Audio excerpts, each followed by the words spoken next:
आप देख रहे हैं इंडिया टाउन न्यूज, भारत की बात। दीपक बैज ने पीएम मोदी को लिखा पत्र।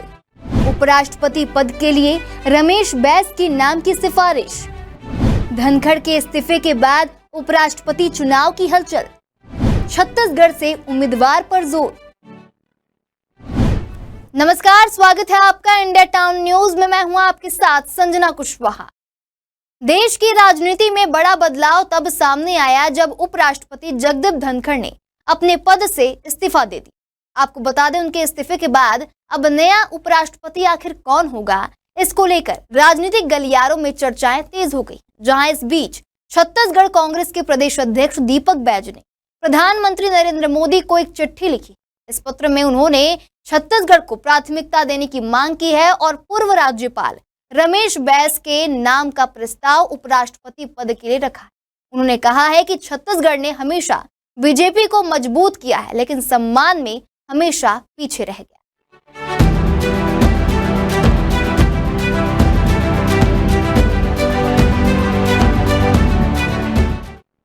उपराष्ट्रपति जगदीप धनखड़ के इस्तीफे के बाद देश का दूसरा सबसे बड़ा संवैधानिक पद खाली हो गया है।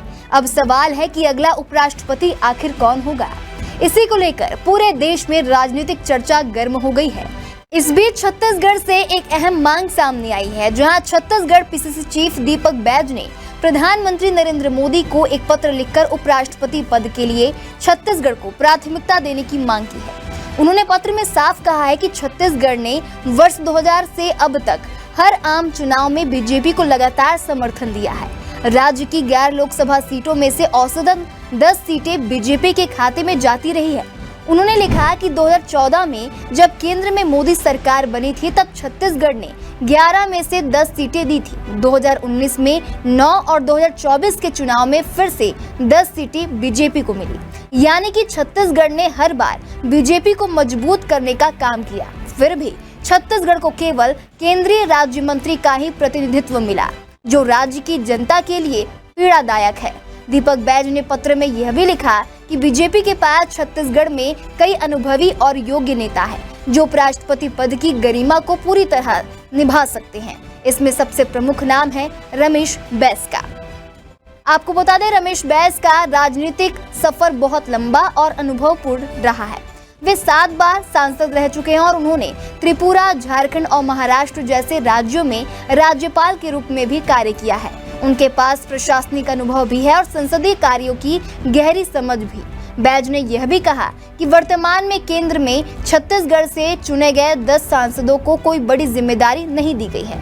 इससे राज्य के लोगों में निराशा है। इसलिए इस बार जब देश का उपराष्ट्रपति चुना जा रहा है, तो छत्तीसगढ़ को प्राथमिकता मिलनी चाहिए।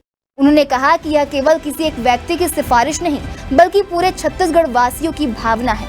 उल्लेखनीय है कि 21 जुलाई को जगदीप धनखड़ ने राष्ट्रपति द्रौपदी मुर्मू को अपना इस्तीफा सौंप दिया था। स्वास्थ्य कारणों का हवाला देते हुए उन्होंने पद छोड़ने की बात कही। धनखड़ के इस्तीफे के बाद अब भारत के नए उपराष्ट्रपति के लिए चुनाव की प्रक्रिया जल्द शुरू हो सकती है। इस पूरे घटनाक्रम को लेकर छत्तीसगढ़ में भी राजनीतिक हलचल तेज हो गई है।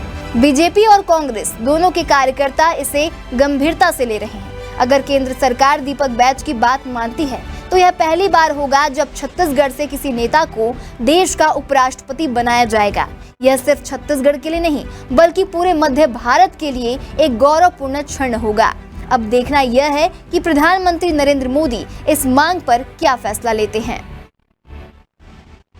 कुल मिलाकर दीपक बैज की चिट्ठी ने एक नई राजनीतिक बहस को जन्म दिया है, जो है क्या छत्तीसगढ़ को मिलेगा उसका हक?